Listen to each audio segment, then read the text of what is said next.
Patuloy na tinatangkilik ng mga nasa vulnerable sector ang 20 pesos kada kilong bigas sa ilang palengke.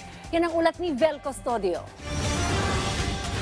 Naabutan naming bumibili si Lola Rosario ng 20 pesos per kilo na NFA rice sa Kamuning Public Market. 7 sila sa pamilya na makikinabang sa murang bigas. Dati ang binibili namin yung tag 45 eh. Eh ngayon 20 na lang. Malaking bagay yun. Makakatipid kaming malaki. At dahil maulan kaninang umaga, si Pocholo na ang bumili ng bigas para sa kanyang lola na naiwan sa bahay. Mas makakatipid po para sa kanila na hindi po masyadong malaki yung budget para sa bigas.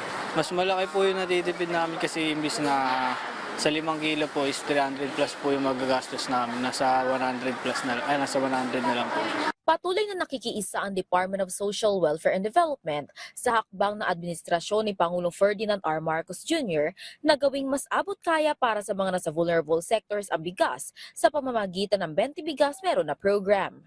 Sinabi ni DSWD Assistant Secretary Irene Dumlao, malaking tulong ito para sa mga Pilipinong nagsisikap na buhayin ng kanilang pamilya sa araw-araw. Nauna na rito ang pag-avail ng DSWD ng 35 NFA rice bags para sa disaster response at feeding program. Doon naman sa food stamp program nila, 20 pesos na bigas, ibebenta rin ng NFA para doon sa mga accredited na mga parang tindahan or suppliers nila. Sa ngayon, 94 locations na ang nagbebenta ng 20 pesos kada kilo na bigas. Kasama na rito ang bagong launch na 20 bigas meron na program sa Zapote Public Market na pinangunahan ni Pangulong Marcos Jr. kanina. Samantala, sinuyod naman ng DA ang mga lugar lalo na ang ilang lalawigan sa Central Luzon kung saan ginagamit ng traders ang 20 bigas meron na program para baratin ang presyo ng palay.